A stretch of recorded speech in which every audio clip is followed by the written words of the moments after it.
Hello अस्सलाम वालेकुम। उम्मीद से आप सब खैरियत से होंगे।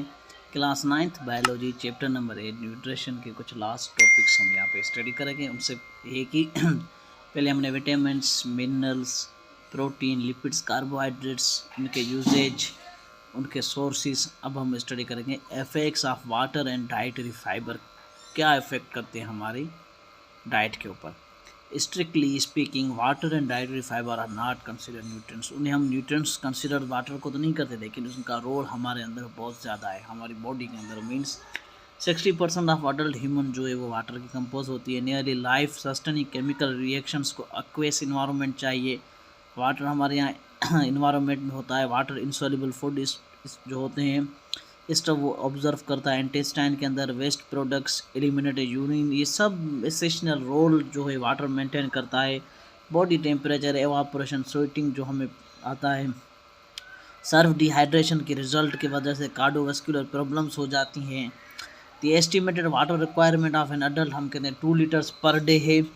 Important sources of daily water intake are natural water, milk, juice, vegetables. किसी भी लिक्विड फॉर्म में आप उसे कैरी आउट कंसिडर कर सकते हैं। अब डाइटरी फाइबर्स हम रफेज कहते हैं इन्हें, हमारे ह्यूमन इनडाइजेस्टेबल होते हैं। इट इज़ प्लांट फूड के ज़्यादातर हिस्से होते हैं अनडाइजेस्टेड, जो हमारे स्टमक और उनके अंदर होते हैं। The insoluble dietary small intestine में चले जाते हैं। Are wheat, bran, cereal, skin, many fruits और वेजिटेबल में होते हैं। दूसरे होते हैं सॉल्युबल, जो ब्रेक डाउन हो जाते हैं, एलिमेंट्री कैनाल से पास आउट हो जाते हैं। ओट्स हैं, जितने भी ये फूड्स हैं, हमारे फ्रूट्स हैं। Fibres prevents and relieves constipation, हमें बचाते हैं। Stimulating construction of intestine muscle करवाते हैं। Avoiding constipation reduces the risk of many other diseases. Soluble fibre helps lowering blood cholesterol, sugar level करते हैं। Insoluble fibre speeds up movement of cancer causing जो agents होते हैं from intestine की help करते हैं। फाइबर सप्लीमेंट्स होते हैं, स्पोगोल हस्क जैसे हो गया, used only with a physician recommends की सूरत में आप ले सकते हैं। लेकिन प्रॉपरली दीज सब्लिमेंट्स में help in constipation and lowering cholesterol level करते हैं। अब बैलेंस डाइट क्या है ह्यूमन की? हम बैलेंस डाइट हमने तो पढ़ा कि ये रिसोर्सेज हैं, ये चीज़ भी है, ये चीज़ भी। अब आया कि उससे इस्तेमाल कैसे किया जाए, हम कैसे इसको एक डाइट फॉलो करें। Human require various type of nutrients होते हैं in order to keep healthy and fit. These nutrients should be taken appropriately in diet. Balanced diet may be defined as one which contains all the essential nutrients in correct proportion for the normal growth and development of body. यानी कि एक normal growth के लिए, body के लिए हम एक list बनाएं या एक बैलेंस डाइट को फॉलो करें। अब balance diet is related to one's age, gender और एक्टिविटी। एक तो आपकी उम्र के हिसाब से, आपके जेंडर के हिसाब से, और आप कौन सी एक्टिविटी सारा अंजाम दे रहे हैं, जॉब कौन सी आप करते हैं, या कोई एक्सरसाइज करेंगे तो उसके लिए आपको ज़्यादा एनर्जी चाहिए। अगर आप सारा दिन बैठे हैं वेले तो उसके लिए कम चाहिए। तो ये सारी चीज़ें रिक्वायरमेंट्स होती हैं। अब यहाँ पे हम कहते हैं कि हम यहाँ पे एक एवरेज ले रहे हैं। एवरेज आप समझे एक बैलेंस डाइट बना रहे हैं पाकिस्तान की आवाम के लिए। यहाँ पे ये जस्ट एग्जांपल है। ब्रेड, रोटी में 52% कार्बोहाइड्रेट्स होते हैं। राइस में 23, पोटैटो में 19 होते हैं। एप्पल में 12 होते हैं। मिल्क में 0.4, चिकन में 0 कार्बोहाइड्रेट्स। लिपिड्स, चिकन पे 11, प्रोटीन 20 होता है। बटर में 81% प्रोटीन है। इस तरह से एग्स में 12% प्रोटीन है। एप्पल में 0.5 है और 3% हमारा ब्रेड पे जो है लिपिड्स हैं। लेकिन प्रोटीन्स का रेशो सबसे ज़्यादा चिकन पे है, दूसरे नंबर एग्स पे है, उसके बाद हमारे राइस पे है, और उसके अलावा आप कहें कि 0.6 बटर में है।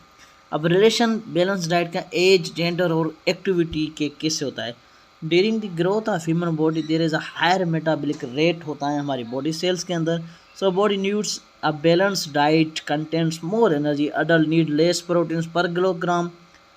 एक जो अडल्ट है उसकी ज़्यादा होगी रिक्वायरमेंट बनिस्बत एक गर्ल जो होगी उसकी कम होगी।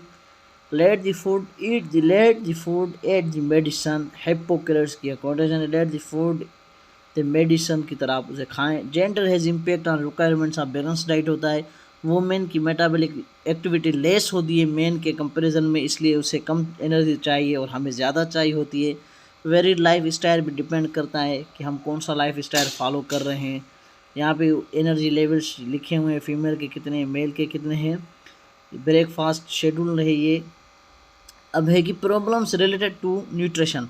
न्यूट्रिशन से रिलेटेड जो भी प्रॉब्लम्स होते हैं हम मेल न्यूट्रिशन कहते हैं। मेल मीन्स कमी, किसी भी चीज़ में कमी से माल न्यूट्रिशन कहा जाता है। Problem related to nutrition are group as a malnutrition, often undernutrition आप इसे कह सकते हैं। इनएडिक्वेट कंजप्शन कहते हैं, पुअर सॉपरेशन कहते हैं, एक्सेसिव लॉस ऑफ न्यूट्रिएंट्स, ये सब माल न्यूट्रिशन की कैटेगराइज में आ जाते हैं। Most commonly malnourished people either do not have enough calories उनके डाइट में होती है, या उनको लेक ऑफ प्रोटीन, विटामिन और ट्रेस ऑफ मिनरल्स होते हैं। इनमें उनका कोई नहीं होता, वो जिस एरिया में रहते हैं वहाँ पे उसका बहुत ज़्यादा होता है असर। बहुत ज़्यादा physical health, mental health, slow thinking, instant growth, बहुत ज़्यादा फैटल इफेक्ट होते हैं इसके। अभी नेक्स्ट लेक्चर में हम इसको डीप स्टडी करेंगे, इसके कौन से इफेक्ट्स हैं और कौन सी चीज़ें होती हैं प्रोटीन के अंदर और दूसरे हमारे चीज़ों के अंदर, इनका क्या रोल होता है अगर किसी में माल न्यूट्रिशन आ जाए। PM मिनरल डिफिशिएंसी कहते हैं हम इस तरीके से। ओवरटेक न्यूट्रिएंट्स ON डिफिशिएंसी भी है। अगली वीडियो में हमने डीप स्टडी करेंगे।